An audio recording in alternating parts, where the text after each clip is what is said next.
Une ville attractive, messieurs, c'est aussi une ville sûre. Vous aviez évoqué le problème tout à l'heure, la sécurité. Alors, le commissariat d'Héricourt est désormais sous la tutelle de celui voisin de Montbéliard, et ce depuis janvier 2017. Votre ville, Fernand Burkhalter, a-t-elle bénéficié de cette fusion ou en a-t-elle pâti ? Moi, je suis heureux de constater que ceux qui disaient que le commissariat disparaîtrait ont eu tort. Le commissariat est maintenu avec des effectifs pas assez importants, mais qui seront étoffés dans les années qui viennent, j'en suis sûr, j'en suis convaincu. Un commandant de police, on disait il n'y aura jamais de commandant de police. Il y a un commandant de police à Héricourt et je travaille régulièrement avec les autorités locales au sein d'un groupe de partenariat et de proximité, le GPO, qui se réunit tous les 15 jours pour veiller à la sécurité quotidienne des habitants. Il y a des insolités, il y a quelques difficultés, il y a des points sensibles en matière de sécurité et nous faisons un travail intéressant avec la police d'Héricourt. Songez que 30 fonctionnaires prennent chaque matin leur service à Héricourt, au commissariat d'Héricourt, dont les fonctionnaires de la BAC qui prennent leur service à 12 heures pour le terminer au cours de la nuit, comme vous le savez. Donc, qui prennent leur service à 20 heures et qui le terminent en cours de nuit. C'est des effectifs de police spécialisés et je suis très heureux qu'Héricourt puisse bénéficier d'un tel service et je souhaite son développement. Évidemment. Patrick Adam, vous avez une vision plus nuancée que le maire sortant, je crois. Nuancé, c'est un euphémisme. Il règne un laxisme certain sur Héricourt. Ce que M. Burkhalter appelle incivilité, moi j'appelle ça délit. Quand récemment il y a des vols dans les écoles maternelles et dans les associations et que M. Burkhalter ne souhaite pas porter plainte de manière spontanée pour protéger une certaine clientèle, nous sommes contre ça. Attendez, là, vous l'accusez de clientélisme, de communautarisme ? C'est quoi ? Ah, tout à fait. Et j'assume ces accusations. J'assume ces accusations. Hein.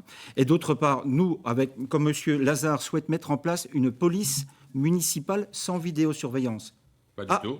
Sauf à un seul endroit. Je veux bien que vous nous parliez de vos propositions et on le fera réagir après. Tout à fait. Donc, pour nous, la sécurité, ce n'est pas simplement un empilement de mesures. C'est 4 points. De la prévention, de l'action, de la réparation des préjudices causés et une réinsertion de personnes ayant commis ces préjudices. La prévention, c'est des actions de sensibilisation. Ça passe par le civisme, la citoyenneté et ça commence dès l'école. La prévention, c'est également prévenir la délinquance routière avec des axes sur Héricourt où les voitures font facilement plus de 100 km/h. Et l'action, c'est la création d'une police municipale armée avec des caméras piétons couplé à un développement de la vidéosurveillance. Combien de policiers municipaux et combien de budget ? Parce que ça coûte cher, une police municipale. Moi, j'ai pris l'exemple sur mon confrère à Luxeuil. Luxeuil, 4e ville de la Haute-Saône, 4 policiers municipaux. Il faudrait normalement, dans l'idéal, un policier municipal pour 1000 habitants. Nous souhaitons commencer par 6 policiers municipaux avec une parité homme-femme. D'autre part... Et le budget ? Comment ? Et le budget ? Le budget, ça sera budgété parce qu'il faut également créer un centre de supervision urbain. Ce sera budgété, mais vous ne me dites pas combien.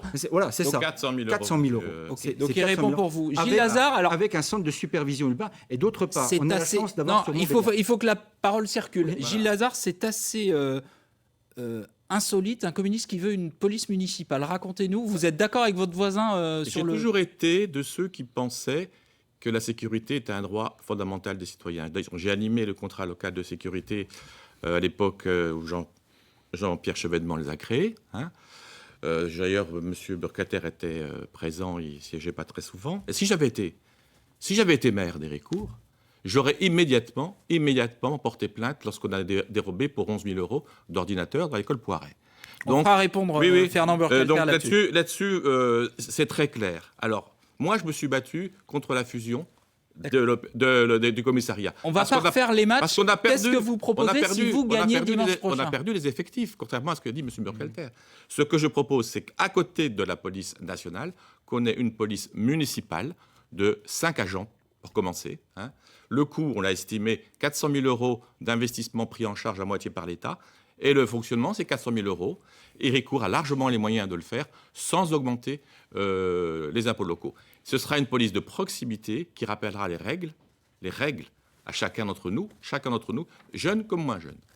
Fernand Burkhalter, est-ce que vous refusez de porter plainte quand il y a des vols dans les écoles pour ne pas déplaire à certaines communautés? Non, absolument Comme vous pas. accusent vos deux Évidemment, concurrents. Plainte dans ces deux cas particuliers a été déposée Parce qu'on vous a mis la par pression, Christophe Godard, qui est conseiller municipal délégué à la sécurité. 15 Il jours travaille, après, hein. il l'a fait.